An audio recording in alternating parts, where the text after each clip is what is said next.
¿Qué tal? Bienvenidos nuevamente a este espacio del estudio diario de la Biblia en el programa de Reavivados por su palabra. Todos los días leemos un capítulo de la Biblia. Quédate hasta el final.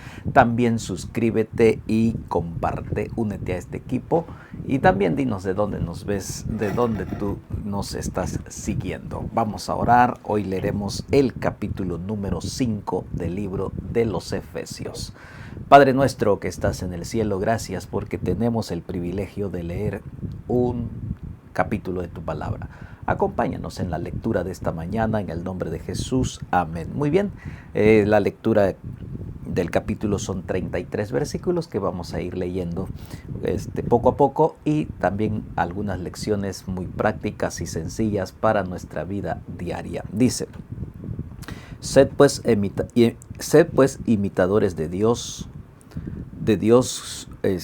como hijos amados. Versículo 2, y andad en amor como también Cristo nos amó y se entregó a sí mismo por nosotros, ofrenda y sacrificio a Dios en olor fragante. Dios nos llama a hacer lo que Cristo estuvo dispuesto a hacer, a imitar a Jesucristo. ¿Por qué? Porque Él nos amó. Entonces, si Él nos amó, nosotros tenemos que también imitar acerca de amar primeramente a Dios y después también a nuestros semejantes, lo que nos enseña la palabra del Señor. Dice: pero fornicación y toda inmundicia o avaricia, ni aun se nombre entre vosotros como conviene a santos. Todo acto de inmoralidad que ofende a Dios no se debe practicar, ni siquiera mencionar entre nosotros, porque Dios nos ha santificado con el poder, con su sangre derramada en la cruz del Calvario. Ni palabras deshonestas, tan claro la palabra del Señor, ni palabras deshonestas, ni necedades, ni truhanerías que no convienen, sino antes acciones de gracias. En lugar de hacer cosas que deshonran el nombre del Señor, tenemos que ser agradecidos por el amor con el que nos amó. Por esto, porque sabéis esto, que ningún fornicario o inmundo o avaro que es idólatra tiene herencia en el reino de Cristo. No entrarán fornicarios, ni amadores de sí mismo, ni de las cosas, ni los deleites de este mundo. Por eso Él está diciendo, para imitar a Cristo tenemos que ir a Él y hacer las cosas en gratitud por su sacrificio. Nadie os engañe con palabras vanas, porque por estas cosas viene la ira de Dios sobre los hijos de desobediencia. No seáis pues partícipe con ellos, porque en otro tiempo erais tinieblas, mas ahora sois luz en el Señor. Andad como hijos de luz.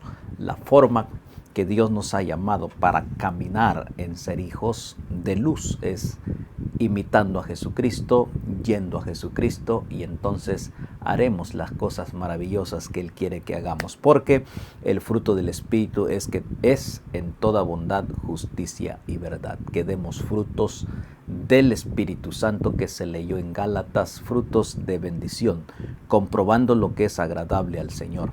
No participéis en las obras infructuosas de las tinieblas, sino más bien reprendedlas en el nombre del Señor. Dice luego, versículo 12, porque vergonzoso es aún hablar de lo que ellos hacen en secreto. Versículo 13, mas todas las cosas, cuando son puestas en evidencia por la luz, son hechas manifiestas, porque la luz es lo que manifiesta todo, y la luz es Cristo. Su palabra, lámpara es a mis pies, su palabra que lumbrera mi camino, y de esa luz necesitamos todos los días para que sea alumbrado nuestro camino. Por lo cual dice: despiértate tú que duermes, levántate de los muertos y te alumbrará Cristo. El único que nos puede alumbrar, el único que nos puede dar orientación, nos puede dar luz es Cristo. Y la orden es: levántate, humíllate delante de Cristo, que Él tiene el poder de darte vida, de darte luz, de darte esperanza y de darnos esa seguridad de la salvación. Mirad pues con diligencia cómo andéis, no como necios, sino como sabios. Dios nos llama a ser a ser sabios, sino necios. La palabra del Señor nos hace sabio, no obedecer la palabra del Señor nos hace necios, aprovechando bien el tiempo porque los días son malos. Vaya que la palabra de Dios es clara, los días en que nosotros vivimos son difíciles, son malos, y Dios quiere que aprovechemos este tiempo corto y malo en buscarlo, en que Él nos oriente, en que nos alumbre. Por tanto, no seáis insensatos, sino entendidos, la cual sea la voluntad del Señor. Versículo 18, no os embriaguéis con vino, en lo cual hay disolución, más bien sed llenos del Espíritu, y ser llenos del poder del Espíritu Santo. No busquemos las cosas de este mundo y entonces nos alumbrará Cristo. Dice, porque hablando entre vosotros con salmos y con himnos y cántico espiritual, cantando y alabando al Señor en vuestros corazones. Dios nos llama, en lugar de buscar las cosas vanas de este mundo, busquemos su palabra, cantando, honrando, glorificando el nombre del Señor. Es el llamado que Dios nos está haciendo, dando siempre gracias por todo al Dios y Padre en el nombre de nuestro Señor Jesucristo. Ser agradecidos. ¿Para qué? Para Cristo nuestro Redentor. Someteos unos a otros en el temor de Dios. Las casadas estén sujetas a sus propios maridos como al Señor, porque el marido es la cabeza de la mujer, así como Cristo es la cabeza de la iglesia, la cual es su cuerpo y Él es su Salvador. Hace una comparación el matrimonio en que hay la relación que entre el esposo y la esposa, es la relación. Hace ese ejemplo para ver cuál es la relación que hay entre Cristo y su iglesia. El matrimonio, por lo tanto, es santo, hasta se toma como ejemplo para decir la importancia de la relación que Dios quiere tener con su iglesia. Así pues, como la iglesia está sujeta a Cristo, así también las casadas lo estén sujetos a sus maridos en todo. Versículo 25, marido, amad a vuestras mujeres, así como Cristo amó a la iglesia y se entregó a sí mismo por ella, para santificarla y habiéndola purificado en el lavamiento del agua por la palabra, a fin de presentársela a sí mismo una iglesia gloriosa, que no tuviese mancha ni arruga, ni cosa semejante, sino que fuese santa y sin mancha. Dios anhela que todos los hogares haya amor. El esposo ame a la esposa ame al esposo, en el amor de Cristo Jesús, y la importancia de tener ese hogar con la bendición del Señor. Dios no quiere que haya hogares donde no haya amor, donde solo haya falta de respeto, y en lugar de convertirse en un pedazo del cielo, se convierta en un pedazo de pleitos y de fracasos. Dios no anhela eso. Dios ama. Aquí Él nos da el ejemplo así. También los maridos deben amar a sus mujeres como a su mismo cuerpo. El que ama a su mujer, a sí mismo se ama. ¡Qué mensaje del Señor! ¡Qué mensaje tan completo y tan sencillo del amor y de la importancia en el hogar, en el matrimonio, con los hijos! Y entonces voy a leer el versículo 29, porque nadie aborreció jamás a su propia carne, sino que la sustenta y la cuida, como también Cristo a la iglesia. Cristo nos ha cuidado, Cristo dio todo por nosotros para darnos salvación, porque somos miembros de su cuerpo, de su carne y de su hueso. Por eso dejará el hombre a su padre y a su madre, y se unirá a su mujer, y los dos serán una sola carne.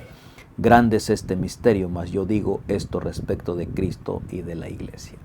Todo tiene que ver con la relación que Dios tiene con su iglesia, lo compara con el matrimonio, donde debe haber la armonía, el gozo, el perdón y la alegría. Entonces el versículo 33 dice, por lo demás, cada uno de vosotros ame también a su mujer, así como a sí mismo, y la mujer respete a su marido. Es viceversa. Tiene que estar de los dos lados. El amor, el respeto nos lleva a la unidad en el matrimonio, en el hogar. Dios bendiga tu hogar. Que ames a tu esposo, ames a tu esposa, respetes, diles palabras que honren el nombre del Señor, y no desprecios y tantas cosas que suceden hoy en los hogares. Tristemente, ya no hay respeto en algunos, se pierde el respeto, y Dios no quiere eso. Que Dios te ayude, que Dios te bendiga y dile, Señor, ayúdame a amar a mi esposo, ayúdame a amar a mi esposa, a pesar de las diferencias que puedan encontrar. Entonces tenemos que aceptarnos, tienes que aceptar. Dios no le agrada que en un hogar, en lugar de haber armonía, siempre haya gritos, siempre haya pleitos, haya enojos, y los hijos lo ven. Y los hijos también son afectados por nuestra relación que pueda existir en el hogar. Jehová te bendiga y te guarde. Jehová haga resplandecer su rostro sobre ti y tenga de ti misericordia. Jehová alce sobre ti su rostro y ponga en ti paz. Padre, gracias por tu palabra. Ayúdanos a amarte para que también podamos amar a nuestros semejantes, a nuestros seres queridos y aún a aquellos que también pues no nos desean lo mejor. Pedimos tu bendición en el nombre de Jesús. Amén. Nos vemos mañana con el último capítulo del libro de Efesios. Bendiciones, suscríbete y también comparte.